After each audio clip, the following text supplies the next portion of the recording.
Net দুনিয়া এখন তোলপাড় করে দিচ্ছে মেগাস্টার শাকিব খান নাকি অপু বিশ্বাসকে বিয়ে করার জন্য একদম উৎপাত হয়ে গেছেন। তিনি নাকি চাচ্ছেন অপু বিশ্বাসকে দ্বিতীয়বার বিয়ে করার জন্য। হঠাৎ করে নেট দুনিয়ায় এমন নিউজ নিয়ে তোলপাড় মিডিয়া পাড়া। আমরা প্রত্যেকে জানি মেগাস্টার শাকিব খানের দুইটা স্ত্রী, শবনাম বুবলি এবং অপু বিশ্বাস। আর এই দুইজনের কথা আর কি বলবো, তারা ব্যক্তিগত ইস্যুতে যেন দিনে 4 থেকে 5 বার বিভিন্ন ইস্যুতে চলে আসে সবার সামনে। নেটিজেনরা তাদের নিয়ে নানা রকম কথোপকথন বলেন। এমনকি আমরা ইতিমধ্যে একটা নিউজ পেয়েছি, শবনাম বুবলি নাকি দ্বিতীয় বাচ্চার মা হতে চলেছে। এই ইস্যুটাকে কেন্দ্র করে নেট দুনিয়ায় তুমুল ঝড় কিন্তু ইতিমধ্যে বইতেছে। এমনকি ভারতীয় গণমাধ্যমগুলোও কিন্তু দাবি করেছে শবনাম বুবলি পেটে নাকি তৃতীয় বাচ্চা। এই ইস্যুটা আসে গাজীপুর একটা স্টেজ শো করেছিলেন সেখান থেকে। তবে শবনাম বুবলি পেটে যে দ্বিতীয় বাচ্চা, এই নিয়ে মিডিয়ার লোকজন তখন শবনাম বুবলির সাথে যোগাযোগ করতে গেছে, শবনাম বুবলি কিন্তু এই বিষয়ে কোনো কথোপকথন বলেননি। তবে যাই হোক, এখন নেট দুনিয়ায় কিন্তু নতুন একটা নিউজ ভাইরাল হয়ে গেছে, যেখান থেকে অনেকেই দাবি করতেছে মেগাস্টার শাকিব খান নাকি অপু বিশ্বাসকে দ্বিতীয়বার বিয়ে করতে যাচ্ছে। তো এই বিষয়টা কেমন বা এই বিষয়টার কারণ কি, চলুন আমরা শাকিব খানের মুখ থেকে শুনে আসি। সোশ্যাল মিডিয়াগুলোতে তাকান, তারা কিন্তু সবাই ওইভাবেই চাইছে যে আমরা দেখতে চাই শাকিবের এই আপগ্রেডিং প্রযুক্তির আপগ্রেডিং মুভি আমরা দেখতে চাই।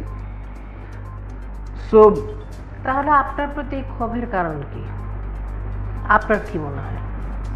এগুলো আসলে আমার কাছে সামহাও মনে হয় যে একান্তই হচ্ছে কিছু মানুষের ঈর্ষান্বিত কারণ, এছাড়া কোনো কারণই নেই। কেন ঈর্ষা? কেন ঈর্ষা এটা তো আসলে তারাই ভালো জানে কেন ঈর্ষা। আমিও জানি, আপনিও জানেন। সো বিষয়টা বলতে চাই না। আজকে একটা বিষয় দেখেন, আজকে যখন সাকিব আল হাসান আইপিএলে খেলতে যায়, আইপিএলে গিয়ে যখন ম্যান অফ দ্য ম্যাচ হয়, তখন আমরা কি করি? সবাই কিন্তু প্রাউড ফিল করি। ফাইন, সাকিব আল হাসানের যে ইন্ডাস্ট্রিটা আছে ক্রিকেট অঙ্গন, সেই অঙ্গনে সবাই কিন্তু অ্যাপ্রিসিয়েট করছে। আজকে শাকিব খান ওখানে গিয়ে যখন একটা সিনেমা সুপারহিট হচ্ছে, একটা ঈদের মতো ফেস্টিভ্যালে, একটা বড় উৎসবে, তখন তাদের দেশের শিল্পীরা দেখেন, সিনিয়র শিল্পীরা ছবি দেখতে গিয়ে ছবি দেখে কিন্তু প্রাউড ফিল করছে, টুইট করছে যে ওয়াও, খুব ভালো হয়েছে, বাংলাদেশের সুপারস্টার শাকিব খানকে দেখে মুগ্ধ হয়েছি। বাংলাদেশ শব্দটা বলছে, কিন্তু ভালো লাগছে।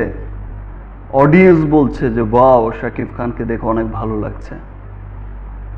আমি যদি একটা টুইট বা একটা প্রশংসা কি এখানকার কেউ করেছে?